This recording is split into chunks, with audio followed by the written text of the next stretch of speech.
एक रस्सी है जिसका एक सिरा ख्वाहिशों ने पकड़ रखा है और दूसरा औकात ने। इसी खींचातान का नाम जिंदगी है और यही जिंदगी है मिडिल क्लास की। दोस्तों, अमीर बनना और दिखना दो बातें हैं। यह टॉपिक बहुत बड़ा है। इसे समझने से पहले एक बात अपने दिमाग में फिट कर लीजिए। ज्यादातर अमीर लोग गरीब ही पैदा हुए थे, लेकिन उन्होंने खुद दौलत कमाई, अपने दम पर अपना एम्पायर खड़ा किया और आज आप ही लोग उन्हीं से इंस्पायर होकर अमीरी का सपना देखते हैं। अमीर बनना कोई बड़ी बात नहीं है, बस आपको अमीरी को समझना है, लिविंग स्टैंडर्ड को ऊंचा उठाना है।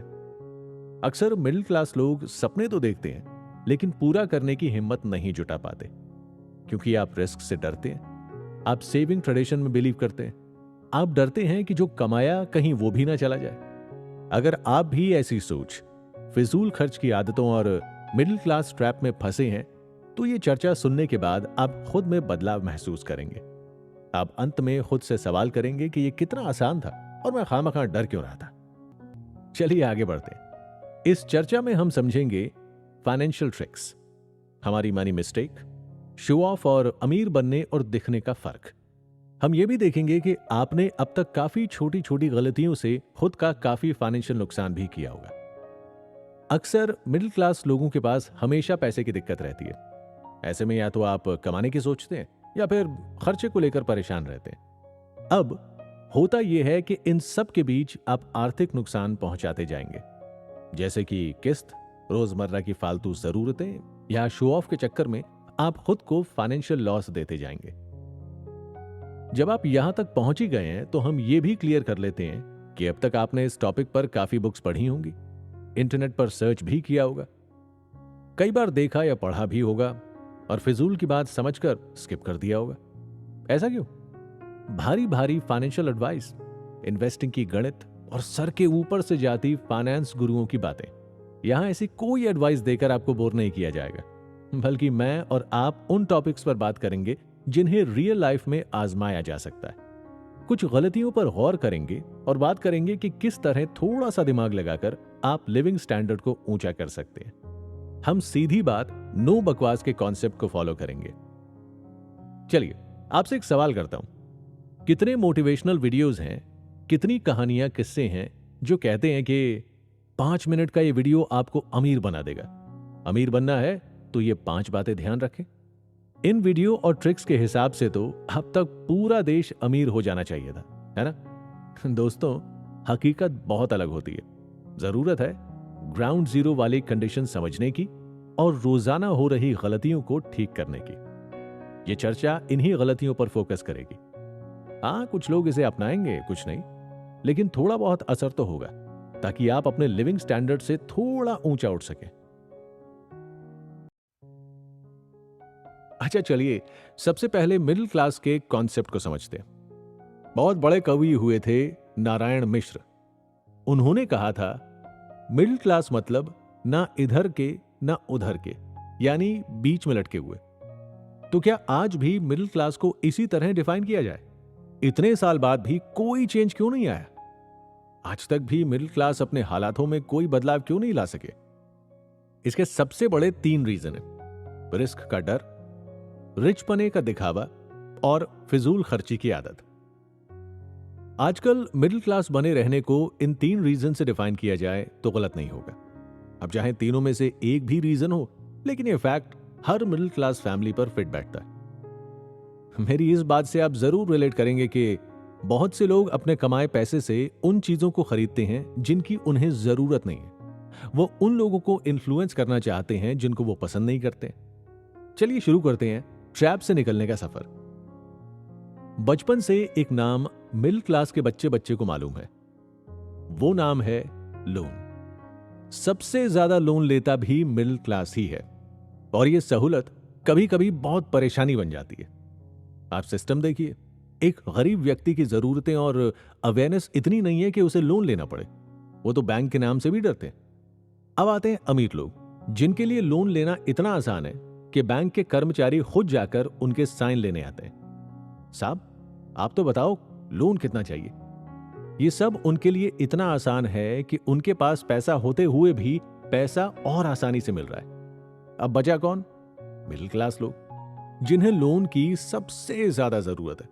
और फिर इतना भारी ब्याज चुकाना होता है कि हमेशा के लिए पीढ़ी दर पीढ़ी लोन की किस्तें चुकाते चुकाते लोग मिडिल क्लास के ठप्पे के साथ ही जीते रह जाते हैं। ये एक ऐसा ट्रैप है जो आपको मिडिल क्लास से ऊपर नहीं आने देता। गरीब को चिंता है कि सुबह की रोटी कैसे नसीब हो। अमीर का बीपी बढ़ रहा है कि इतना पैसा खर्च कहां करूं। यहां मिडिल क्लास पिस रहा है कि लोन की किस्त जल्दी से चुका दी जाए तो अगले कर्ज के बारे में सोचे। यानी जिसे चाहिए उसके पास पैसा आ नहीं रहा है, जिसे नहीं चाहिए पैसा खुद उसके पीछे भाग रहा है। तो लोन नाम का ये ट्रैप हम सभी के लिए वेल नोन ट्रैप है। अब आगे बढ़ते हैं और बात करते हैं डर की। मिडिल क्लास लोगों को लेकर एक माइंडसेट बना हुआ है। वो कुछ नया करने से या रिस्क से बहुत डरते हैं। ये लोग आपको कहीं भी मिल जाएंगे, ऑफिस में बैठे या फिर चाय की टपरी पर, और अक्सर कहते हुए नजर आएंगे कि जितना है उसमें खुश हूं, और रिस्क लेके मुझे सब कुछ बर्बाद करना है क्या? और चाय की लास्ट सिप लेते हुए निकल लेंगे। आपने नोटिस किया होगा, किसी सेल्समैन को हड़काते हुए भी अक्सर नजर आ जाते हैं। हाँ, इनके दिमाग में बिजनेस के आइडियाज तो रोज आते हैं, लेकिन नुकसान का डर सताता है। उस पर पिताजी का चेहरा याद आ जाता है, जब उन्होंने कहा था बेटा कॉमर्स ले ले, लेकिन नहीं, बोल्ड डिसीजन के चक्कर में अतरंगी डिग्री कर ली। अब भुगतो। यानी अगर घर का बच्चा ग्रेजुएट होने के बाद बिजनेस करना चाहे तो बचपन से रिस्क और आर्थिक नुकसान का डर उसे रोक देता है। ये डर आपका सबसे बड़ा दुश्मन बन जाता है। अब बात दिखावे की। इमेजिन कीजिए, अमीरी क्या है? बड़ी गाड़ी, बड़ा सा घर, वेकेशन पर अलग अलग जगह घूमना, बस इसी को तो अमीरी कहते हैं। ये तो आप और मैं कोई भी कर सकता है, लेकिन इन सब चीजों में पैसा लगता है, और वो है ही नहीं। मान लीजिए हॉलिडे पर कहीं जाने का मूड बन भी गया तो बजट नाम का एक शैतान उसे कैंसिल करवा देता है। और दिखावा, वो तो सबसे अव्वल करना है कि गर्मियों की छुट्टियों में आप कौन कौन से देश घूमने गए, शॉपिंग के लिए आप कौन से मॉल में जाते हैं, दुबई गए कि नहीं? अगर नहीं तो आप मिडिल क्लास की श्रेणी में। मिडिल क्लास लोग इस टैग से बाहर निकलने की कोशिश में सबसे ज्यादा ठगे जाते हैं। रही सही कसर इंस्टाग्राम और फेसबुक पूरी कर देते हैं। बाहर घूमने गए तो सबूत दो भाई, फोन में सजाने को रखी है क्या फोटोज? वो कहते हैं ना, लोगों को आजकल अच्छी चीजों का शौक नहीं, बल्कि अच्छी दिखने वाली चीजों का शौक है। स्टोरी जो डालनी है हैशटैग वाली। ये तो सच है कि मिडिल क्लास को अपनी आदतें बदलनी होंगी और डर के आगे जीत के कॉन्सेप्ट को भी फॉलो करना होगा।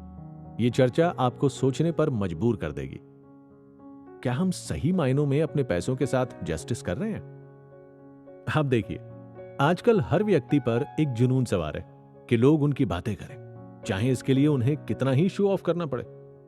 उसकी कार मेरी कार से बड़ी कैसे, उसकी कोठी मेरी कोठी से ऊंची कैसे।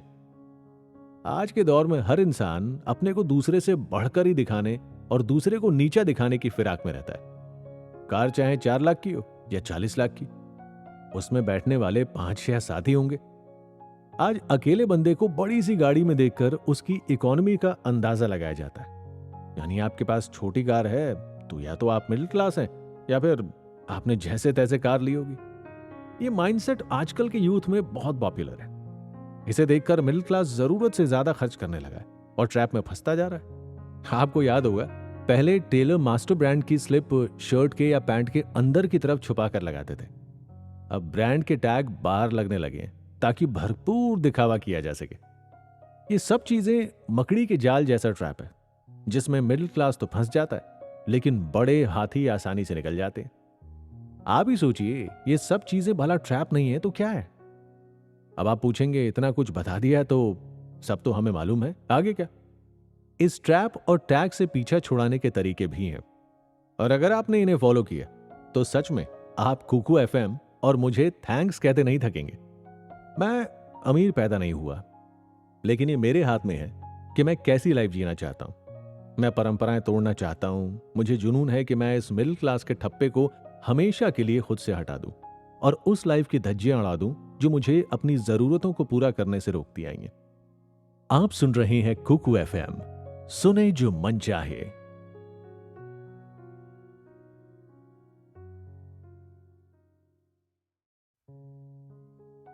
अब तक आपने सुना कि मिडिल क्लास फैमिली से आने वाले लोग जिंदगी भर उसी टैगलाइन के साथ जीते रहते हैं, और तो और कई बार दिखावे की दुनिया में उलझकर उसी में फंसे रह जाते हैं।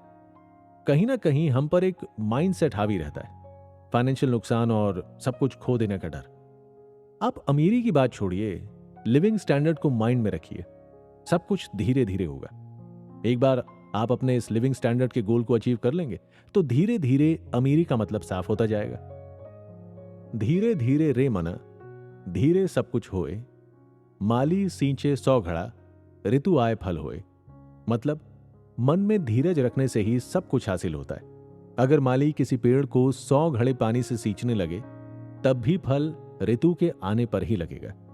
चलिए समझते हैं, कुछ लोगों के लिए मैथ्स इतना आसान क्यों है, कुछ के लिए बेहद मुश्किल। एक्चुअल में हम दिमाग को एक ही संदेश बार बार भेजते हैं कि मैथ्स मुझसे ना हो पाएगा। यही मुझसे ना हो पाएगा, मेरे बस का नहीं, इसे दिमाग एब्जॉर्ब कर लेता है। और आप जब भी मैथ की बुक खोलते हैं, वही माइंडसेट हमें इजी सी दिखने वाली मैथ्स को भी बहुत हार्ड बना देता है। चलिए एक और एग्जांपल लेते हैं। जिम तो कई लोग जाते होंगे। आपने देखा होगा कि अक्सर हम हैवी वेट मशीनों को देखते ही एक चीज बार बार दोहराते हैं, इतना वजन मैं नहीं उठा पाऊंगा, चोट लग गई तो, कुछ हो गया तो। बस यहीं आपने हार मान ली और खुद का एक माइंडसेट तैयार कर लिया कि ये मेरी हद है, इससे आगे मैं नहीं जा सकता या नहीं जा सकती। यानी हमने अपने आसपास एक कंफर्ट जोन बना लिया। हमने मिडिल क्लास होने को एक कंफर्ट जोन बना लिया। हमारे आसपास का एनवायरनमेंट भी हमें इसमें आगे बढ़ने से, नई सोच से रोकता है। हम उसी आरामगाह में जीना चाहते हैं जिसे हम पीढ़ी दर पीढ़ी देखते आ रहे हैं। चलिए समझते हैं कैसे। हम कहानी को 3 हिस्सों में बांट लेते हैं, लोअर, मिडिल और अपर क्लास। अब देखिए, लोअर क्लास रोज कमाती है, रोज खाती है, उनके पास खोने को कुछ नहीं है। वो जानते हैं कि उन्हें सिर्फ आज का इंतजाम ही करना है। उन्हें पीढ़ियों की परवाह नहीं है, ना ही कोई ऐसी जिम्मेदारी है जिसे उन्हें जीवन भर निभाना है। ऐसे में उनके पास रिस्क लेने के सिवाय कोई चारा नहीं बचता। इसे समझने के लिए फिल्म के कैरेक्टर पुष्पा और केजीएफ के रॉकी को आप अपने माइंड में रखिए। क्या सिमिलैरिटी पाते हैं आप उनकी कहानियों में? गरीबी और रिस्क। हर कहानी का नायक या तो गरीब है या बहुत अमीर। अब रिच क्लास को समझिए, जिनके पास इतनी सेविंग तो है कि वो रिस्क ले सकते हैं। एक एग्जाम्पल, आप अपने किसी फ्रेंड का कैरेक्टर ले लीजिए जो एक रिच क्लास फैमिली को बिलोंग करता है। क्या उसने आपकी तरह नौकरी चुनी या कोई नया बिजनेस शुरू किया? अच्छा, आपने नौकरी क्यों चुनी? क्योंकि आप मंथली इनकम से संतुष्ट हैं। आप सेटिस्फाइड हैं कि आप जितना कमा रहे हैं वो आपके लिए इनफ है। ज्यादा रिस्क लेने के चक्कर में कहीं जितना आपके पास है वो भी ना गवा दें। मतलब आप ना तो अपनी पेशेंस का यूज करेंगे, ना ही रिस्क लेंगे। बस कमाए जाओ, प्रभु के गुण गाए जाओ। और एक ये जो सेविंग्स को लेकर प्रथा चली आ रही है, हम इसी ट्रैप से ऊपर नहीं आ पा रहे। हमें शुरू से ही सेविंग्स करने की सलाह दी जाती है, लेकिन रिस्क और इन्वेस्टमेंट को लेकर कोई बात नहीं की जाती। मिडिल क्लास की सबसे बड़ी प्रॉब्लम है कि पैसा कहां से आए। क्या आप जानते हैं, हमारे देश में सिर्फ 10% लोग हैं जो रिच कैटेगरी से बिलोंग करते हैं, बल्कि 50 से 60% मिडिल क्लास की कैटेगरी में। मिडिल क्लास में इतनी भीड़ क्यों है भाई? जिसका एक ही रीजन है, पैसे की समस्या और जॉब क्लास, जो सिर्फ सोचते हैं कि पैसा कैसे आए, लेकिन रिस्क से डरते हैं। हम बजट बनाने, कॉम्प्रोमाइज करने और सेविंग के चक्कर में मिडिल क्लास ही बने रह जाते हैं। फिर भी पैसे की प्रॉब्लम सॉल्व नहीं हो पाती है।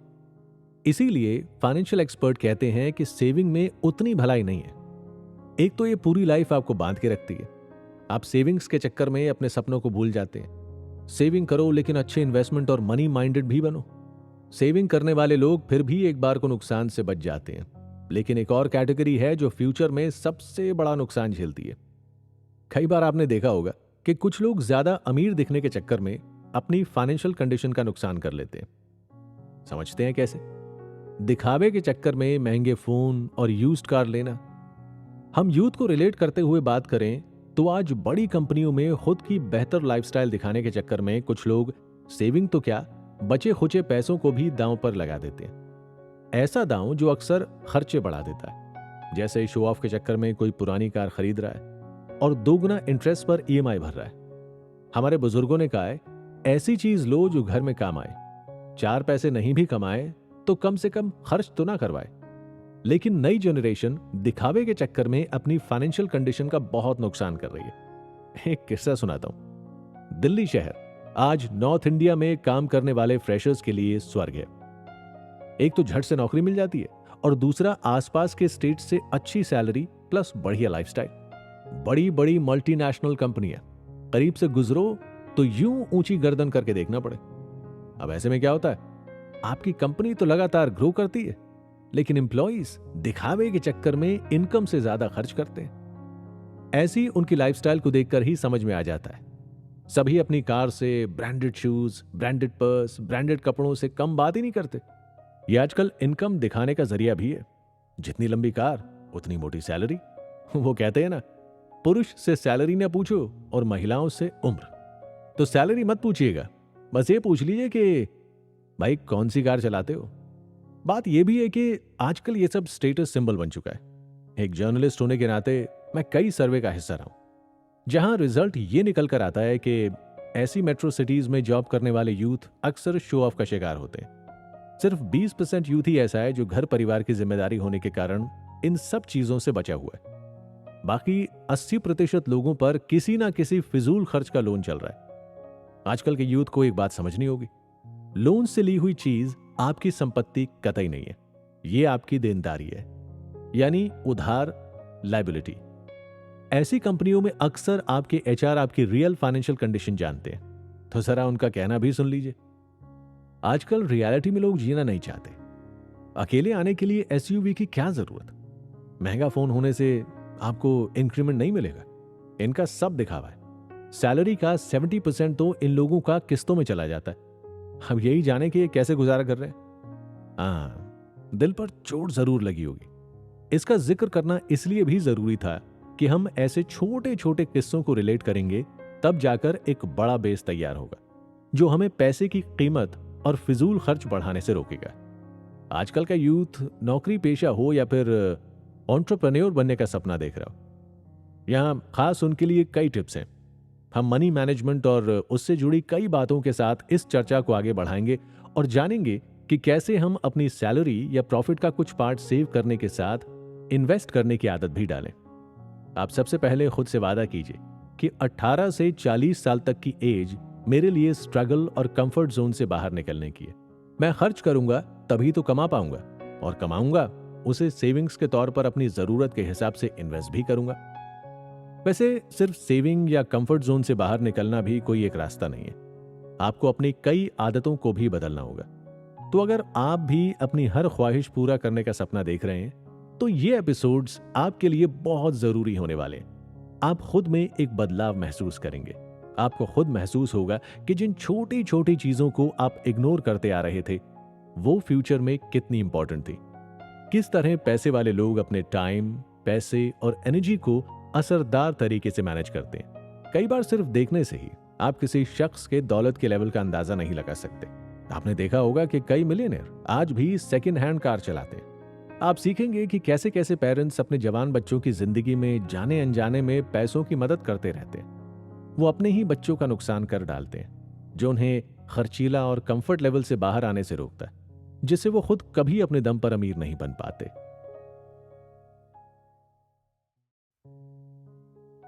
हमने पिछले एपिसोड में काफी बातें की, जिससे आपको एक बेस समझ आ गया होगा कि हम पैसों के साथ कितनी बड़ी गलतियां करते आ रहे हैं। हमने हर एक पहलू को समझा है और अब हम और आप मिलकर इसकी डीप साइड को रिवील करेंगे। अब हम एक एक करके इसी कॉन्सेप्ट से समझेंगे कि किस तरह अपने पैसों को मैनेज किया जाए और कैसे अपने फ्यूचर को सिक्योर किया जाए। हम गलतियों से ही सीखते हैं और ये कहानी मैथमेटिक्स की तरह बोर नहीं करेगी, बल्कि हम रियल लाइफ एक्सपीरियंस के जरिए इसे मजेदार बनाएंगे। याद रखिए, आप जिस पौधे को आज पानी दे रहे हैं, फ्यूचर में आपकी पुश्तें उससे बैठे बैठे खाएंगी। इस एपिसोड के अगले 5 मिनट पेरेंट्स के लिए बेहद खास होने वाले हैं। गलती सिर्फ आजकल की जनरेशन की नहीं, बल्कि रिस्पेक्टेड पेरेंट्स की भी है। मोदी जी क्या कहते हैं?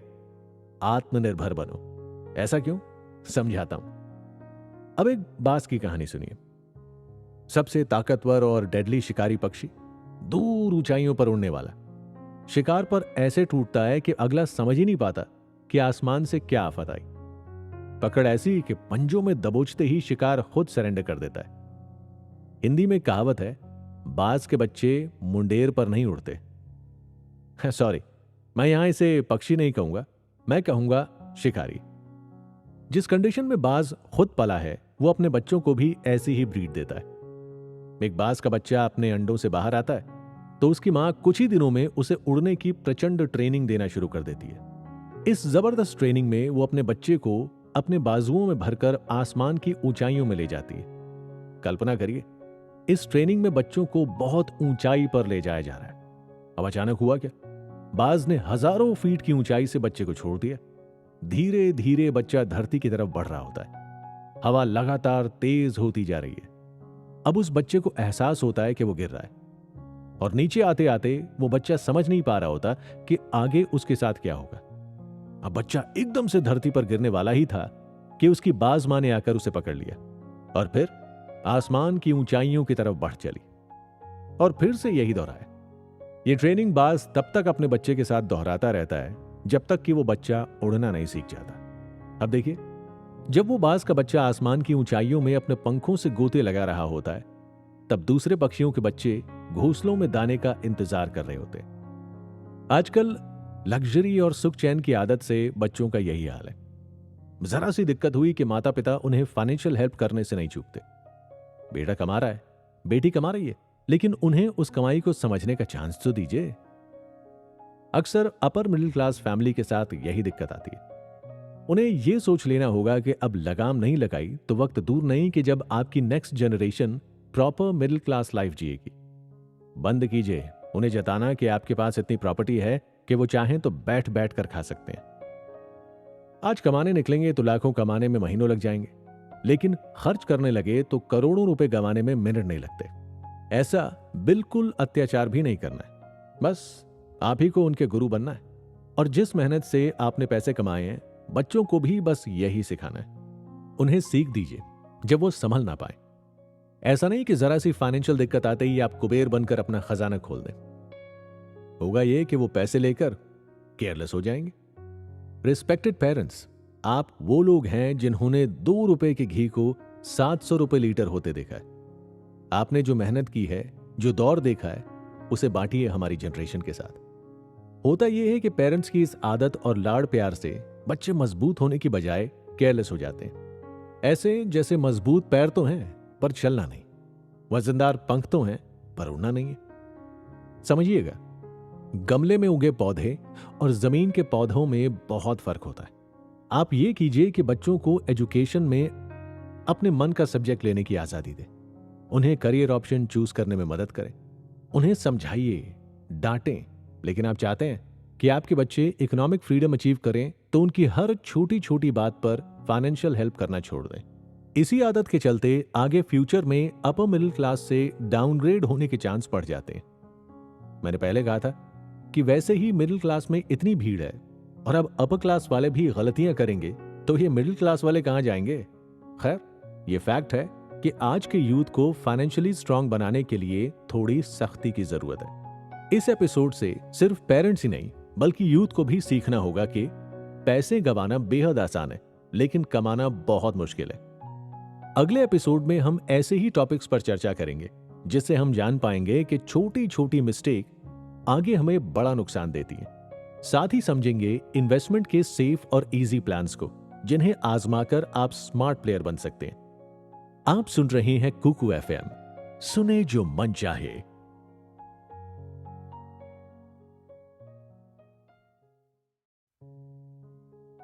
हम अपनी गलतियों से ही सीखते हैं, तो पहले यह देख लेते हैं कि ऐसी कौन सी गलतियां हैं जो हमें अमीरी के रेस में बार बार पीछे रहने को मजबूर करती हैं। अमीर ना हो पाने का सबसे बड़ा कारण आपका पैसे खर्च करने का तरीका है। चलिए समझते हैं कैसे। जितना पैसा आपके पास आ रहा है उसे आप फिजूल खर्च में उड़ा रहे हैं। महीने के अंत में जब आपके पास कुछ नहीं बचेगा तो धीरे धीरे आप गरीबी की ओर बढ़ेंगे। दूसरा कारण कि आप पैसा तो खूब कमा रहे हैं लेकिन आप पर लायबिलिटीज बहुत ज्यादा हैं। यानी पैसा तो आता है लेकिन ज्यादातर हिस्सा लोन भरने में चला जाता है, जैसे कार लोन, क्रेडिट कार्ड का बिल और भी काफी सारे लोन। मान लीजिए इन सब के बावजूद भी आपके पास एक बड़ा घर और कार है जिसका लोन आप भर रहे हैं, तो आप अमीर लोगों की रेस में तो हैं, लेकिन मंथ एंड आते ही पिछड़ जाते हैं। जिसकी वजह सिंपल है और वो है लायबिलिटी। ज्यादातर लोग अमीर दिखने के चक्कर में इतने सारे लोन के चंगुल में फंसते जाते हैं। इसीलिए अमीरी का दिखावा नहीं बल्कि अमीर बनने के रूल्स को फॉलो करना चाहिए। तो अमीर लोग क्या करते हैं? वो इन्वेस्ट करते हैं। लायबिलिटी बढ़ाने से ज्यादा एसेट खरीदते हैं, यानी पैसे का रोटेशन, ताकि एक जगह पैसा जाए तो एसेट्स के जरिए उसकी भरपाई हो जाए। बात फिर वहीं घूमकर यू टर्न लेती है।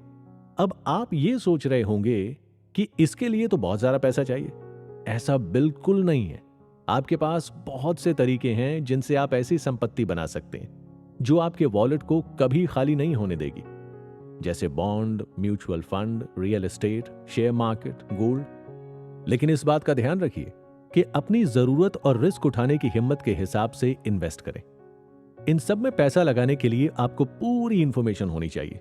अमीर बनने के लिए सबसे पहले जरूरी है कि आप दिन रात अपनी सोच को बड़ा कीजिए, फाइनेंशियल नॉलेज को बढ़ाइए, क्योंकि कामयाबी हासिल करने का पहला कदम आपके ड्रीम्स है, आपकी सोच है। जैसे आपको इंग्लिश सीखने के लिए किसी इंस्टीट्यूट की जरूरत नहीं, बस खुद से अंग्रेजी में बात कीजिए। धीरे धीरे ये आपकी रोजमर्रा की आदत में शामिल हो जाएगी। आपको पता है, धीरू भाई अंबानी अपने गरीबी के दिनों में ताज होटल में सिर्फ इसीलिए चाय पीने जाते थे कि वो ये देख सकें कि अमीर लोग कैसे बिहेव करते हैं। इसीलिए फैसला आपको करना है। या तो सीखने के लिए ओपन माइंडेड होना होगा, या अपनी किस्मत को स्वीकार कर शांत हो जाइए। एक्चुअली फाइनेंशियल समझ ना होने की वजह से मिडिल क्लास में पैसे खो जाने का डर बना रहता है। मैंने पहले भी डिस्कस किया था कि अगर आप अमीर बनना चाहते हैं तो आपको एसेट्स और लायबिलिटी के बीच का फर्क मालूम होना चाहिए। हमेशा एसेट्स बनाने पर दिमाग लगाइए। अमीर बनने का यही सबसे जरूरी नियम है। दुनिया में ज्यादातर लोग पैसे की प्रॉब्लम में सिर्फ इसीलिए उलझे रहते हैं क्योंकि उन्हें यह पता ही नहीं होता है कि एसेट्स और लायबिलिटी में फर्क क्या है। होता यह है कि रिच लोग एसेट्स बनाते हैं, दूसरी तरफ मिडिल क्लास खुद को अपग्रेड करने के चक्कर में लायबिलिटीज इकट्ठी करते जाते हैं। सबसे मजे की बात यह है कि उन लोगों को लगता है कि ये जो कुछ उन्होंने लोन से खरीदा है वो उन्हीं की एसेट है। एसेट वो है जो हमारी पॉकेट में पैसा डालती है, और लायबिलिटी वो जो हमारी जेब से पैसा निकालती है। असल में आपको बस इतना ही जानने की जरूरत है कि अगर आप अमीर बनना चाहते हैं तो लाइफ का एक रूल बना लीजिए कि अपनी कमाई से एसेट खरीदेंगे।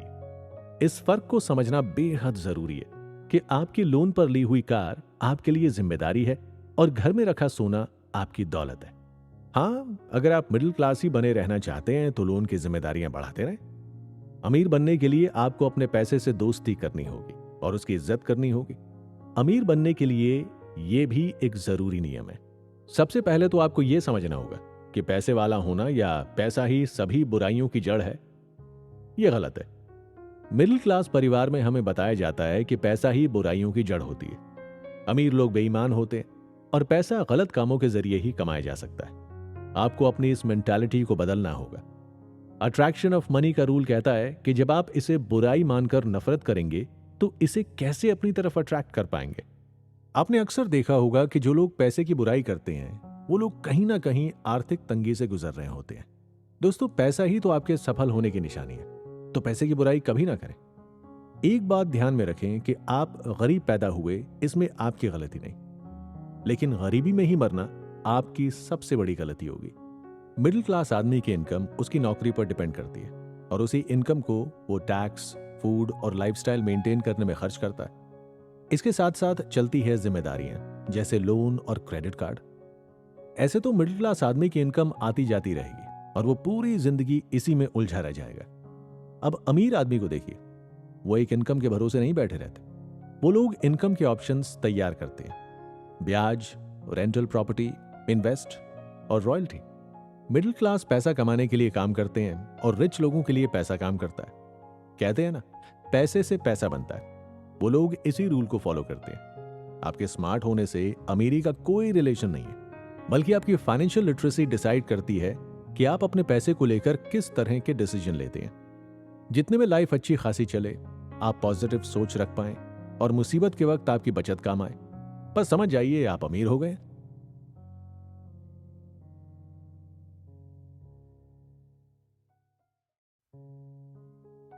मैंने शुरुआत में कहा था कि हम मिडिल क्लास से जुड़े हुए वर्क के बारे में चर्चा करेंगे। यहाँ अगर स्टूडेंट्स भी हमें सुन रहे हैं तो उनके लिए फिलहाल एजुकेशन में खुद को इन्वेस्ट कर देना सबसे बड़ी सीख और ट्रिक है। उन्हें फ्यूचर में पैसा बनाना है तो शुरुआत अभी से करनी होगी।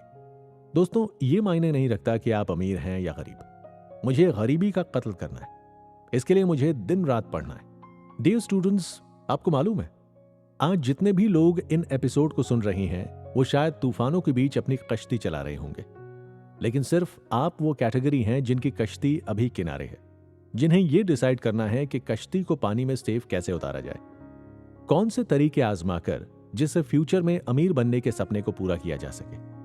वो सब नहीं तो कम से कम अपने लिविंग स्टैंडर्ड को तो मेंटेन किया जा सके। आर्थिक चुनौतियों से आज हर तीसरा इंसान लड़ रहा है।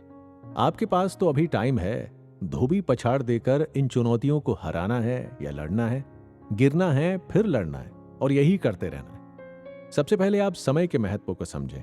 जब तक आप कमाने वाली स्टेज तक पहुंचेंगे तो आप पाएंगे कि आपने सही वक्त पर सही चुनाव किया।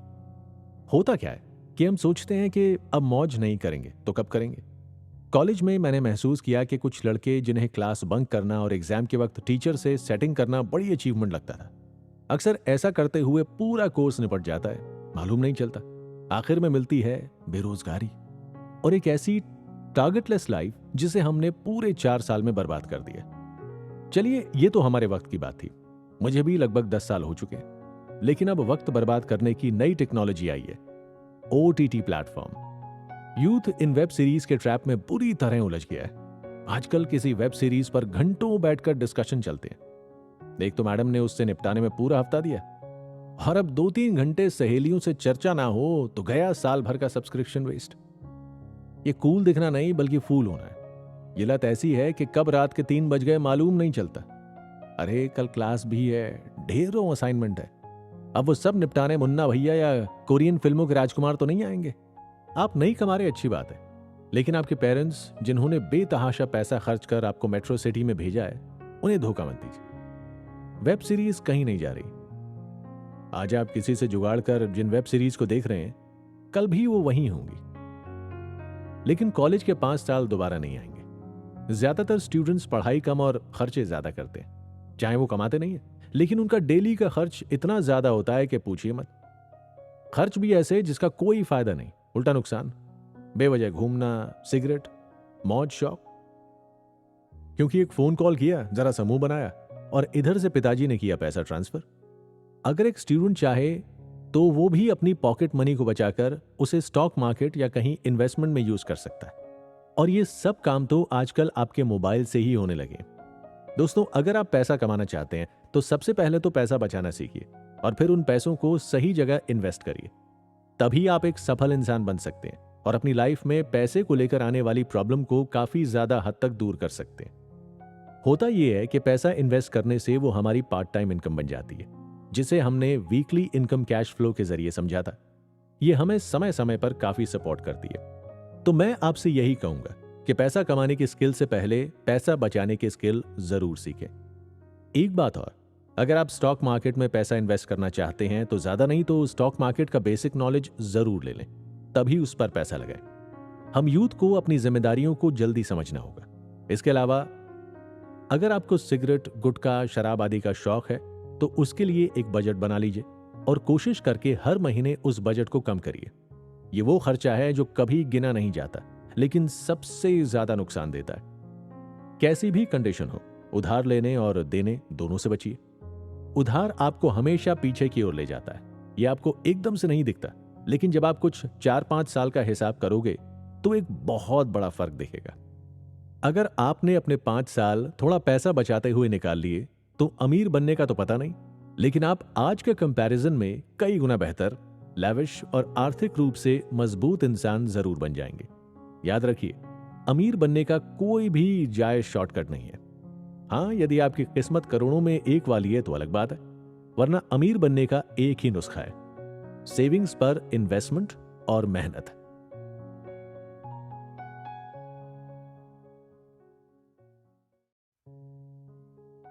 चलिए, नौकरी और इन्वेस्टमेंट की बातें बहुत हुई।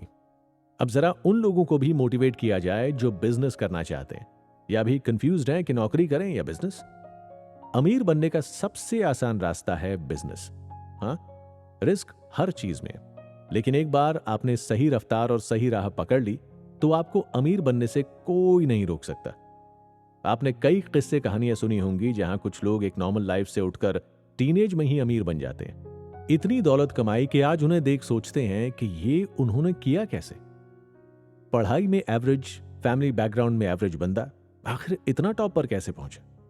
आप ऐसे किसी भी अपने पसंद के रोल मॉडल की बायोग्राफी उठाकर देखिए, एक चीज कॉमन मिलेगी, वो है प्रॉब्लम का सलूशन ढूंढना और उसे बेचना। यानी उन्होंने कोई परचून की दुकान नहीं खोली या फिर कोई कॉमन आइडिया पर काम नहीं किया। मैं ये नहीं कहता कि परचून की दुकान कर लेना गलत है। आज बड़े बड़े मार्ट जाइए, सारी चीजें मिलेंगी, वो भी एक छत के नीचे।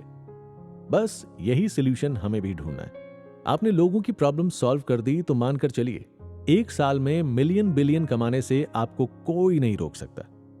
सिंपल है, आपका एक साधारण ग्रोसरी शॉप पर जाएंगे तो हो सकता है आपको उतना डिस्काउंट या फिर जरूरत का सामान ना मिले। दाल कौन सी लेनी है, चावल की क्वालिटी क्या है, नॉर्मल शॉप पर आपको यह आजादी नहीं है, मतलब ऑप्शन नहीं है। अब आते हैं बड़े मार्ट्स पर। आराम से घूमो, खुद सामान सेलेक्ट करो, डिस्काउंट भी लो और बजट की भी कोई टेंशन नहीं। यह था सॉल्यूशन जिसे लोगों ने एक्सेप्ट किया और अब फायदा दोनों तरफ हो रहा है। तो चाहे कोई कॉमन बिजनेस भी ले लीजिए, लेकिन मार्केट रिसर्च कीजिए, हो सकता है आपको ऐसा तरीका मिल जाए जो आपको मालामाल कर दे। जितने भी अमीर लोग हैं वो 8 घंटे की जॉब करके या अपना बिजनेस करके बहुत अमीर नहीं बने। उन्होंने रिसर्च की और ढूंढ निकाला प्रॉब्लम का सलूशन। उन्होंने अपने आसपास के लोगों की प्रॉब्लम को समझा और उस प्रॉब्लम को खत्म करने के उनके एटीट्यूड ने उन्हें अमीर लोगों की लाइन में खड़ा कर दिया। आप यहां फेसबुक पर चैटिंग कर करके, फोटो डाल डाल के अमीर दिखने का ढोंग करते हैं, और वहां मार्क ज़करबर्ग फेसबुक पर नई नई अपडेट देकर आपको बिजी बनाए रखते हैं, ताकि जो दिखावे का गुब्बारा है वो कभी ना फूटे। अपने मार्क ज़करबर्ग जब कॉलेज में थे तब उन्हें एहसास हुआ कि कुछ नया करते हैं और दुनिया को एक दूसरे से जोड़ते हैं। तब लोगों के पास कनेक्ट रहने का कोई जरिया नहीं था, तो उन्होंने इस प्रॉब्लम को खत्म करने के लिए फेसबुक बना डाला। हाँ, वक्त लगा, लेकिन रिजल्ट आपके सामने है। आज पूरी दुनिया मार्क भैया को जानती है। इतना ही नहीं भाई, अपने यूपी बिहार वाले तो मार्क भैया के जन्मदिन की बधाई के पोस्टर भी बनवाते हैं। जोक सपाट। ठीक ऐसी ही कहानी Elon Musk, Jeff Bezos, Bill Gates, Mukesh Ambani, Baba Ramdev, Sandeep Maheshwari और लाखों ऐसे एंटरप्रेन्योर की है जो दूसरों की लाइफ से प्रॉब्लम खत्म कर रहे हैं और उनकी लाइफ को आसान बना रहे हैं। दोस्तों, ये एक ऐसा सीक्रेट है जिनमें सफलता की 100% गारंटी है। आप तो इस सीक्रेट को भी फॉलो मत कीजिए, बस उन चीजों को खोजिए जो आपके आसपास के लोगों और आपकी लाइफ को इजी बना दें। ये खासकर स्टूडेंट्स के लिए और क्रिएटिव जॉब सर्च कर रहे युवाओं के लिए बेहद फायदे का सौदा हो सकता है। अक्सर यंग एज में दिमाग के घोड़े बहुत तेजी से दौड़ते हैं। एक बार जिम्मेदारियों का बोझ आ गया तो समझो कहीं ना कहीं आपको बैकफुट पर आना ही होगा। उस कंडीशन में आपके लिए कई ऑप्शंस कम हो जाएंगे। मैंने देखा है बच्चे आजकल सॉफ्टवेयर बना रहे हैं, कोई नई टेक्नोलॉजी के इस्तेमाल से डेली लाइफ को आसान बना रहा है। आज ग्रेजुएट्स के लिए कॉलेजों में इसी तरीके की बड़ी बड़ी हैकेथॉन आयोजित होती हैं। ये क्या है? ये स्टार्टर है जो आपको क्लिक करती है, एक आइडिया देती है कि प्रॉब्लम सॉल्विंग बिजनेस में कितना फायदा है। दोस्तों, अमीर बनने में कोई रॉकेट साइंस नहीं लगा, पर हाँ, फाइनेंशियल डिसिप्लिन और लगातार कोशिश के बिना अमीर बनना बेहद मुश्किल है। हमारी इस चर्चा को शुरू करने से पहले आप अपने दिमाग में बिठा लीजिए कि आप करना क्या चाहते हैं, बिजनेसमैन बनना या आप अपनी जॉब में खुश हैं। किसी एक प्रोफेशन को चुनने के बाद उसमें इतनी रिसर्च कर लीजिए कि उस फील्ड के मास्टर बन जाइए। वो कहते हैं ना, अपनी फील्ड के इतने पक्के खिलाड़ी बन जाओ कि आपको गिराने के लिए कोशिशें नहीं, साजिशें करनी पड़े। अपनी फील्ड के बारे में इतना ज्ञान जुटा लो कि आपसे बेहतर उस सब्जेक्ट के बारे में ना तो कोई जानता हो, ना ही समझता हो। यह आप जॉब या बिजनेस करते हुए साथ में कर सकते हैं। जब आप अपने फील्ड में बेहतरीन हो जाएं और लोग आपकी तारीफ करने लगे, तब फिर आगे बढ़े और नई चीजों के बारे में सीखने की कोशिश करें। जैसा आपको मास कम्युनिकेशन और पब्लिक रिलेशन की अच्छी नॉलेज है, तो आप content management, organization crisis management जैसी चीजों पर रिसर्च करके सीखें। ऐसा भी मत कीजिए कि आप खुद की लिमिट डिसाइड कर लें कि मैंने तो आर्ट्स और कॉमर्स या साइंस पढ़ा है तो मैं सिर्फ इसी फील्ड में कॉमन नॉलेज लूंगा। आप ढूंढेंगे तो आपको अपनी ही फील्ड में कई सारी अपॉर्चुनिटीज नजर आ जाएंगी। कुछ ऐसा कंटेंट, आर्ट, आइटम इन्वेंशन करें जिसे बाकी लोग कंज्यूम कर सकें। नेटवर्किंग करें, अच्छे और सफल लोगों से कांटेक्ट करने की कोशिश करें। उनसे रिक्वेस्ट करें कि आप उनसे कुछ सीखना चाहते हैं। एक अच्छा मेंटोर आपको अपने एक्सपीरियंसेस से नई चीजें सिखा सकता है। समस्याओं से घबराने की बजाय उनके सॉल्यूशंस को ढूंढें। जो समस्या आप फेस करते हैं वही समस्या लाखों लोगों को भी हो सकती है। क्या आप कोई सॉल्यूशन दे सकते हैं? अगर आपका जवाब हाँ में है और आपने एक भी समस्या का समाधान कर दिया तो आप लोगों की जिंदगी में वैल्यू ऐड करेंगे। ऐसे इनोवेटिव आइडियाज को कोई भी इग्नोर नहीं करता। एक बार थोड़ी सी सफलता मिलती है तो लोग खुद को भगवान समझ लेते हैं और सीखना छोड़ देते हैं। आप इलॉन मस्क को देख सकते हैं। हर दिन कुछ नया सीखने और करने की चाह इन्हें सफल और अमीर बनाती है। इसमें सोचने का फैक्टर भी बहुत मायने रखता है। जैसे मिडिल क्लास हमेशा ऐसी टेंशन में रहते हैं कि पैसा कमाना है तो मुझे कुछ ना कुछ काम करना होगा। अमीर आदमी सोचता है मुझे पैसे के जरिए अपने काम करवाने हैं। मिडिल क्लास की सोच है ज्यादा पैसा आ गया तो इंसान का दिमाग खराब हो जाता है। अमीर सोचता है पैसा फ्रीडम देता है जिससे मुझे अपनी जरूरतों से समझौता ना करना पड़े।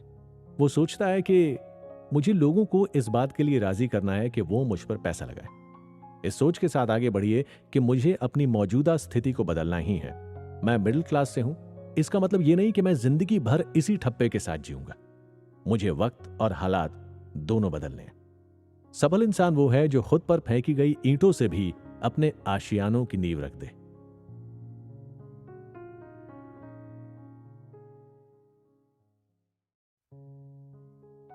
सेविंग का अपग्रेड वर्जन है इन्वेस्टमेंट। आपने बहुत बार इन्वेस्टमेंट के बारे में सोचा होगा, लेकिन मंथली खर्चों से छुटकारा मिले तब तो इन्वेस्ट करें। आपने बहुत से लोगों से सुना होगा कि अमीर लोग केवल एक बिजनेस के भरोसे नहीं बैठते, वो मल्टीपल बिजनेस में इन्वेस्ट करते हैं। आज अगर कोई एक एजुकेशन का बिजनेस रन कर रहा है तो साथ ही वो किसी और बिजनेस में भी होगा। अब आपके पास बिजनेस तो है नहीं तो कहां से इन्वेस्ट करें? इन सब सवालों का जवाब है आपका बैंक। एक कॉमन थिंग सभी मिडिल क्लास में, हम सेविंग अकाउंट खुलवाकर मजे से हर साल मिलने वाले ब्याज का इंतजार करते हैं। मान लीजिए आपके अकाउंट में 4 लाख रुपए। आप उन्हें देख देख कर कितने खुश होते हैं। सोचते हैं कि देखा मेरी अचीवमेंट, आज मेरे पास 4 लाख रुपए हैं। मैं चाहूं तो ये कर लूं, मैं चाहूं तो वो कर लूं। ये सब ख्याली पुलाव कितने सुहाने हैं, है ना? अब आप एक काम कीजिए, अपनी सैलरी का कुछ अमाउंट हर साल एफडी में डालिए। बैंक्स इन पर नॉर्मल सेविंग्स अकाउंट से ज्यादा ब्याज देती है। इसके फायदे ये हैं कि एक तो जो आपके 4 लाख की सेविंग्स थी वो सेव हो गई और सालाना ब्याज में बढ़ोतरी हुई। अब सैलरी अकाउंट में जो बचा उसे देखकर दिल तो दुखेगा, लेकिन फायदा ये होगा कि अब आप थोड़े से रुपयों को लेकर फिजूल खर्ची छोड़ ज्यादा कमाने की सोचेंगे। दिमाग अब आपको बार बार सिग्नल देने लगेगा कि खर्च कम करो और कमाई ज्यादा। आपको एक समझ पैदा करनी होगी कि आप कुछ ना कुछ तो बचाएं ताकि इन्वेस्टमेंट पर्पस से महीने या साल के अंत में कुछ नया पैसा बनाया जा सके। इस सेविंग इन्वेस्टमेंट की कोई उम्र भी नहीं है।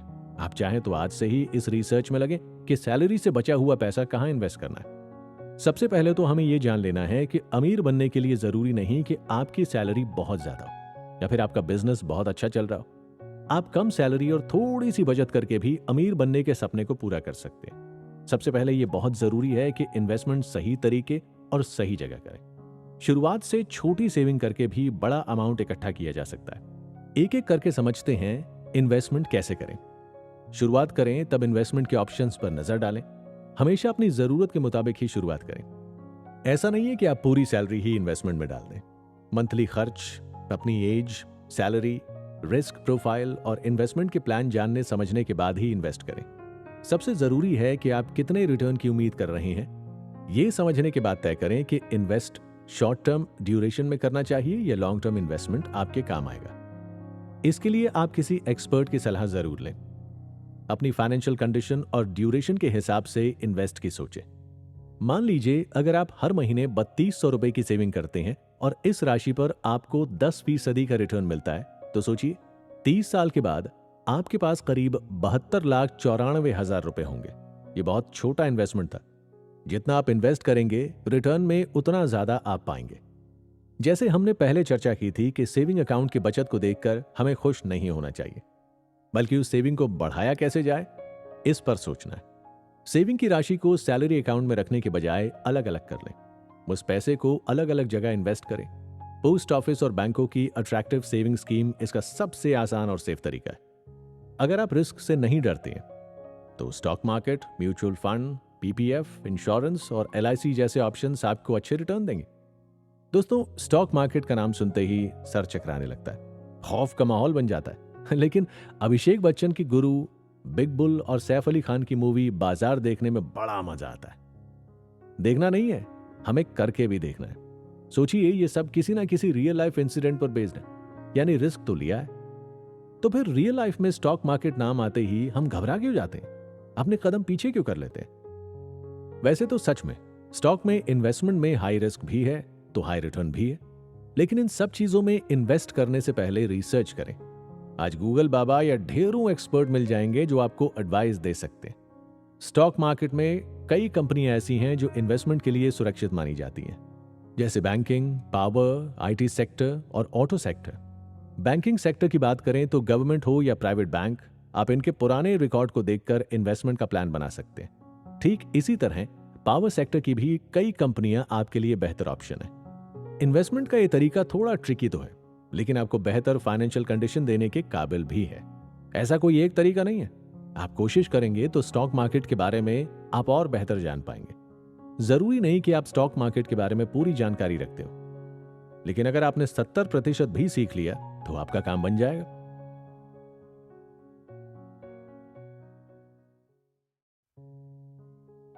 ठीक है, आप नौकरी करते हैं, अच्छी सैलरी भी है, लेकिन कहीं ना कहीं अपने पर्सनल फाइनेंशियल डिसीजन में आपको अपना बॉस बनना चाहिए और हमेशा बने रहना चाहिए।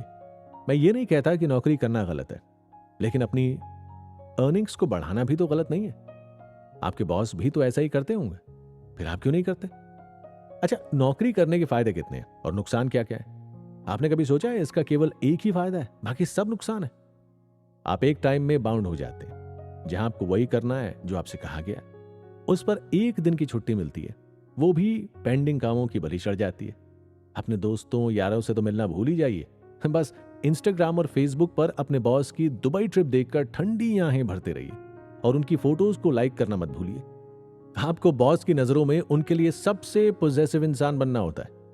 सैलरी मिलने पर खुशी होती है, लेकिन घर पहुंचते ही टेंशन शुरू हो जाती है कि घर खर्च कैसे चलाया जाए। अगर आप प्राइवेट जॉब में हैं तो आप मेरी बात से बिल्कुल रिलेट करेंगे। हाँ, फायदा एक ही है, मंथ एंड में मिलने वाली सैलरी। अब इन बातों को सुनकर जोश में आने की कतई जरूरत नहीं। ऐसा बिल्कुल मत कीजिए कि आप आज ही नौकरी छोड़कर बैठ जाएं। जल्दबाजी शैतान का काम, ये तो आपने सुना ही होगा। तो अब आता है सब्र। जिसने अपनी लाइफ में इस चीज को अपना लिया वो कभी नहीं हारेगा। पेशेंस एक ऐसी चीज है जो हर किसी के पास नहीं है।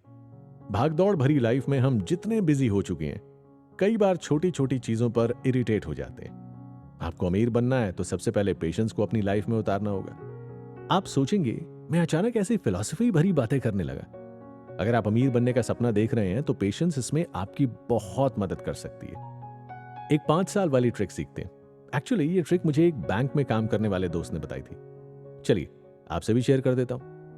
आप जो भी काम करते हैं, नौकरी या बिजनेस, करते रहिए और एक काम साथ साथ ये भी कीजिए कि अपनी कमाई का सीधा 30 से 40% हिस्सा हर महीने एफडी में डिपॉजिट करवा दीजिए। अब आया टाइम पेशेंस का। सब्र का फल हमेशा मीठा होता है, ये कहावत तो आपने सुनी होगी। अब कीजिए पूरे 5 साल का इंतजार। आपको अपनी हर एफडी को 5 साल के लिए बुक करना है। इसमें आपको बची हुई सैलरी या बिजनेस करते हैं तो उससे मिले प्रॉफिट से बाकी के काम चलाने। भूल जाइए कि 30% जो आपने एफडी के लिए निकाला था वो आपका पैसा है। कम से कम 5 साल के लिए तो भूल ही जाइए। आपको अपने जमा किए पैसों पर एक लमसम आइडिया दे दूं तो आप 2 लाख जमा करवाइए तो 5 साल बाद रिटर्न के रूप में 1 लाख या इससे ज्यादा भी कमा सकेंगे। सुनी सुनाई बातें हैं, लेकिन कई निजी बैंक आपकी एफडी का 11 साल में डबल पैसा भी रिटर्न करते हैं। इसके अलावा हर महीने कम से कम 1000 रुपए की एसआईपी खरीदिए, वो भी लगातार 5 साल के लिए। आप म्यूचुअल फंड में 1000 रुपए मंथली एसआईपी शुरू कर सकते हैं, जिसमें एक एवरेज के रूप में 12% तक सालाना रिटर्न रहता है। तो 5 साल बाद आपको 82,000 रुपए मिल सकते हैं। इसमें आपका इन्वेस्टमेंट 60,000 और 22,000 रुपए का वेल्थ गेन होगा। दोस्तों, ये कुछ पेशेंस से जुड़े और मनी मैनेजमेंट को लेकर काम आने वाली ट्रिक्स थी। लेकिन आप रोजाना के खर्चों पर भी तो कंट्रोल करेंगे या नहीं? ये भी एक हिडन एलिमेंट है जो रोजाना आपकी जेब ढीली कर रहा है। चाहे आप सेविंग्स करें, इन्वेस्टमेंट करें, लेकिन अपने रोजाना के खर्चों पर लगाम लगाना बहुत जरूरी है। अच्छा, जरा रुकिए और सोचिए, रोजाना टपरी पर चाय की आदत, सिगरेट के कश लगाना या वीकेंड पर पार्टी। हाँ, सोशल गैदरिंग जरूरी है, लेकिन आपने कभी सोचा है कि अमीर आदमी इतने कंजूस क्यों होते? उनके पास एक एक पैसे का हिसाब होता है, जिन्हें हम कहीं ना कहीं मिस कर देते हैं। हम एक्चुअल में इस आदत को इग्नोर करते आए हैं क्योंकि हमारी जनरेशन ऐसी ही है। अगर कोई पिछली जनरेशन का व्यक्ति इसे सुन रहा है तो वो मेरी बातों से जरूर रिलेट करेगा। हम फिक्र नहीं करते, हम आज की सोचते हैं, और इसी सोच में हम खर्चों पर कंट्रोल करने की बजाय छोटी छोटी गलतियों से खुद का नुकसान कर लेते हैं। पानी बूंद बूंद के जरिए ही भरता है, और कुछ रिश्ता भी उसी तरीके से। सबसे पहले तो आपके जो भी खर्चे हैं उनकी लिस्ट बना लीजिए, और फिर पूरा महीना आप जो खर्च करते हैं उसकी भी लिस्ट बनाइए। फिर दोनों लिस्ट को मिलाकर चेक करिए कि कितना पैसा आपने गैर जरूरी चीजों पर खर्च किया है। इसके बाद अगले महीने से फिर से लिस्ट बनाइए और कोशिश कीजिए कि गैर जरूरी खर्चों से बचत करके बचे हुए पैसों को अकाउंट में सुरक्षित कर दिया जाए या बचे हुए पैसों को इन्वेस्ट कर दिया जाए। है ना आसान? पर कुछ मेरी तरह आलसी लोग लिस्ट बनाने को पहाड़ सा बड़ा काम समझते हैं। तो आजकल कई ऐसी एप्स हैं जिनके जरिए आप आसानी से इस लिस्ट को मेंटेन करके रख सकते हैं। इसे आज ही शुरू कीजिए और हर महीने आप कुछ ना कुछ ज्यादा ही बचा पाएंगे, जो आगे आपकी जरूरतें या इन्वेस्टमेंट में काम आएगा। दोस्तों, कहीं इन्वेस्ट करना कोई बड़ा ट्रिकी काम नहीं है। हो सकता है बड़े बुजुर्ग आपको इसकी इजाजत भी ना दें, हो सकता है वो हमारी इस चर्चा से सहमत ना हो, सबका नजरिया अलग हो सकता है। लेकिन पैसे की कद्र किए बिना कोई भी बड़ा आदमी नहीं बन सकता है। कुछ को तो ये भी लगेगा कि फालतू की बातें और इन्वेस्टमेंट नहीं करने के बाद भी मजानी लाइफ चल रही है, तो क्यों इतना जतन करें? यार, वो जतन तो आप जॉब करने के लिए भी करते हैं और अपनी जरूरतों को पूरा करने के लिए भी। हाँ, हो सकता है कि आपको लग रहा हो कि ये तो नॉर्मल लाइफ की तरह जिंदगी गुजारना है, ना कोई मौज ना कोई शौक, बस मेरी बताई बातों पर इन्वेस्ट किया जाए और अपनी लाइफ को बोरिंग बना ले। आप में से ज्यादातर लोग प्राइवेट नौकरी से होंगे और जरूर सपना देखा होगा कि काश सरकारी नौकरी होती तो आज लाइफ में मौज काट रहे होते।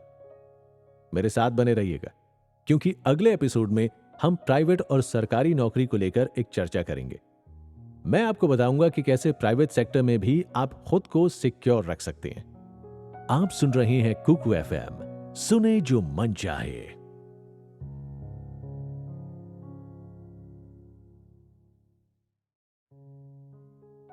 पिछले एपिसोड में हमने नौकरी पेशा लोगों को लेकर चर्चा की। इसे आगे बढ़ाते हैं मेहता साहब के किस्से के साथ, प्राइवेट वर्सेस सरकारी नौकरी। चलिए, मैंने आपसे वादा किया था कि प्राइवेट नौकरी के फायदे बताऊंगा, तो बिना किसी मिसाल के आप मानेंगे नहीं। अरे भाई, बिना जांचे परखे आजकल कोई सुई भी नहीं खरीदता। खैर, समझाता हूं, आपके हर सवाल का जवाब दूंगा। अमीर बनना कोई सेकंडों का काम तो है नहीं। अगर होता तो आज मैं अपनी मिसाल दे रहा होता, और ये इतना आसान होता कि आपको समझाने में पूरा कामयाब हो पाता। इसीलिए मैं लाया हूं कहानियां, सच्चे किस्से जो आपको रियल लाइफ से रिलेट करेंगे और थोड़ा बहुत ही सही लेकिन सोचने पर मजबूर करेंगे कि क्या मैंने अपने पैसों के साथ, अपनी बचत के साथ जस्टिस किया या नहीं। चलिए बताता हूं इस नॉर्मल लाइफ के पीछे छुपी लग्जरी का रहस्य। एक है मेहता साहब, सरकारी बाबू के पद पर थे, अब रिटायर हो चुके हैं। सुना है अपनी नौकरी के दिनों में बहुत ऑर्थोडॉक्स विचारों वाले थे, बेहद कंजूस।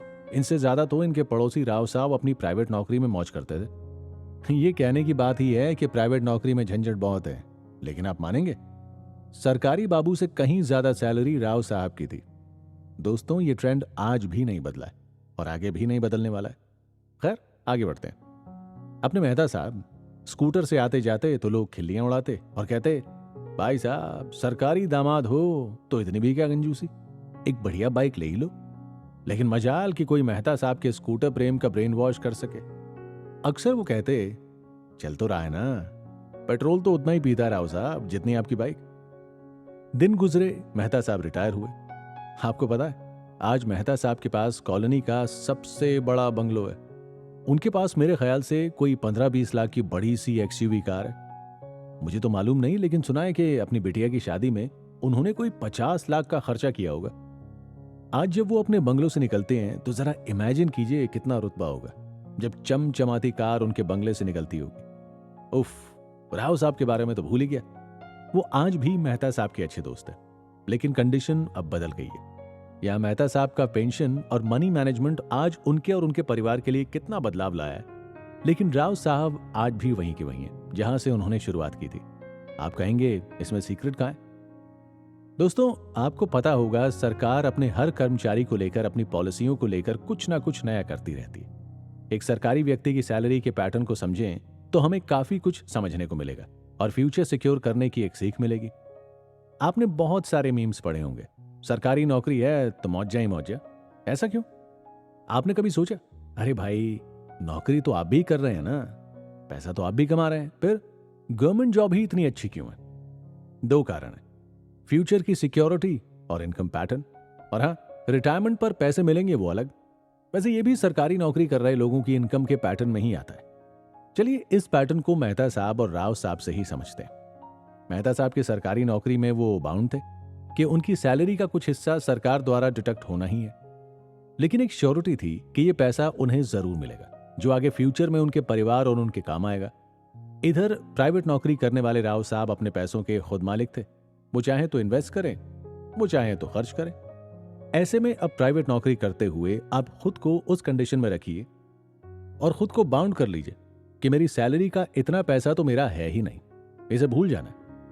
क्या आपने महसूस किया कि आप भी किसी गवर्नमेंट जॉब वाले के बराबर नहीं बल्कि ज्यादा ही कमा रहे हैं? तो क्यों प्रोविडेंट फंड की तरह हम भी सैलरी के उस हिस्से को कुछ सालों के लिए भूल जाएं? सोचिए, कुछ समय बाद जब लाखों में उसका रिटर्न मिलेगा तो क्यों ना इसे आजमाएं। हाँ, ये ना समझ बैठे कि सरकारी नौकरी है तो लाइफ सेटल हो गई, बल्कि आसपास देखेंगे तो पाएंगे कि कई लोग ऐसे हैं जो आज भी मिडिल क्लास के ही हैं, क्योंकि उनकी इनकम आपसे बेहद कम है। बस उन्होंने अपना फ्यूचर सिक्योर कर लिया, जो एक प्राइवेट जॉब वाला स्ट्रेस और काम की वजह से नहीं कर पाता है। आज प्राइवेट सेक्टर और भारत सरकार की ओर से कई ऐसी स्कीम्स भी हैं जो आपके रिटायरमेंट के बाद एक मुश्त पैसे तो देती हैं, साथ ही साथ कुछ हिस्सों में पेंशन भी देती हैं। बस केवल जरूरत है तो थोड़ा सा मनी मैनेजमेंट सिस्टम को समझने की। बस आपको भी खुद को इसी तरह के बंधन में बांधना है कि इतना पैसा मुझे पीएफ या किसी एफडी में डालना ही है। हाँ, मार्केट रिसर्च कीजिए कि कौन सी स्कीम ऐसी है जिसके जरिए मुझे ज्यादा से ज्यादा रिफंड या पेंशन मिल सके। आपने बहुत से क्रिएटिव देखे होंगे जिसमें पेंशन स्कीम के बारे में समझाया जाता है, लेकिन आप उसे इग्नोर करते हैं क्योंकि आपका माइंडसेट इस तरह का है कि इतनी दूर की सोचने की कोशिश नहीं करते। आप सोचते हैं भाई अभी उम्र नहीं है रिटायरमेंट की, बाद में सोचूंगा। ये सोचने से पहले आप ताजा ताजा सरकारी नौकरी लगे 24 साल के यंग लड़के का सैलरी पैटर्न याद कर लीजिए। उसकी इन्वेस्टमेंट शुरू हो चुकी है और आप इंतजार कर रहे हैं 50 पार होने का। ऐसी स्कीम आपकी लाइफ सिक्योर करने का एक जरिया होती है। यह आपको स्लो लग सकती है, लेकिन फ्यूचर सिक्योर करने का इससे अच्छा जरिया नहीं हो सकता। उम्र मायने रखती है, तो आज आप करोड़पतियों की लिस्ट उठा लीजिए। 70% करोड़पति 45 की उम्र के बाद चर्चाओं में आए। हमें सबसे पहले अपने माइंडसेट के बारे में सोचना चाहिए। पैसे वाला बनने का सपना हर किसी का होता है और ये गलत नहीं है। हर कोई अमीर बनना चाहता है, पर उसके लिए पहले जरूरी है एक माइंडसेट और कुछ कर गुजरने की सोच। अभी आपको सोचना है कि अमीर बनने के लिए आप क्या करने के लिए तैयार हैं, कब तक करने को तैयार हैं, और सबसे जरूरी सवाल कि आज आपकी ऐसी कौन सी खर्चीली आदत है जिसको आप कुछ दिनों के लिए छोड़ सकते हैं, जिससे कि आप आने वाले समय में उसका मजा ले सकें। सबसे पहले तो आपको अमीर बनने की परिभाषा को बदलना होगा। हमारे लिए अमीर बनने के कॉन्सेप्ट में केवल लग्जरी जरूरी नहीं होनी चाहिए, बेहतर लाइफस्टाइल भी अमीरी से कंपेयर किया जा सकता है। समझते हैं कैसे? क्वालिटी ऑफ लाइफ का मतलब सबके लिए अलग अलग हो सकता है, लेकिन मेरी इस बात को सुनने के बाद आप मेरी बातों से अग्री करना शुरू कर देंगे। आपने अक्सर सुना होगा टाइम इज मनी। मतलब सीधा सा है, पैसा कमाना है तो टाइम मैनेजमेंट भी बहुत जरूरी फैक्टर है। पैसा फिर से कमाया जा सकता है, लेकिन बीता हुआ समय लौटकर दोबारा वापस नहीं आता। समय का मतलब है कि आपने इसका इस्तेमाल कैसे किया, आपने खुद को कितना पंक्चुअल रखा और समय को बर्बाद नहीं होने दिया। दोस्तों, अगर आप समय की इंपॉर्टेंस समझ गए तो सोच लीजिए आपने अधिक लड़ाई जीत ली। अगर आप इस कहावत के डीप कॉन्टेक्स्ट को समझते हैं तो हर एक मिनट का सही सही इस्तेमाल करना, वो भी सही दिशा में, इस सिचुएशन में आपको धन कमाने से कोई नहीं रोक सकता और आप फाइनेंशियली स्ट्रांग भी बन जाते। अब जरा इसका उल्टा सोचें तो एक व्यक्ति अपने मौजूदा समय का उपयोग ना करके उसे फालतू के कामों में बर्बाद करता है। अब इस तरह का व्यक्ति कभी सफलता नहीं पा सकता। इसीलिए जब समय ही धन है तो समय का नुकसान करना गरीबी की तरफ खुद को धकेलना है। अमीर होने का मतलब सिर्फ कमाना नहीं बल्कि समय को खरीदना है। मान लीजिए आपके पास 1 लाख हर महीने के एसेट्स है जो आपको मंथली 50 से 60 हजार की इनकम भी दे रहे हैं। तो क्या कल से आप 50 साल की उम्र तक नौकरी के बारे में सोचेंगे? नहीं। अगर आप 40-42 साल की उम्र तक ये गोल हासिल कर लेते हैं तो सोचिए, फ्यूचर में आने वाले 20 साल का समय आप वो सब कर पाएंगे जो आप अपने समय के साथ करना चाहते हैं, यानी घूमना, लग्जरी लाइफस्टाइल, फ्यूचर की सिक्योरिटी, बच्चों का भविष्य और ना जाने क्या क्या। आसान भाषा में कहें तो आपने अपनी एसेट की मदद से आने वाले 15 से 20 साल खरीद लिए। है ना कमाल की बात? अगले एपिसोड में जानेंगे कि कैसे एसेट को बढ़ाया जाए ताकि खर्च हो तब भी आप खुद को इनसिक्योर फील ना करें।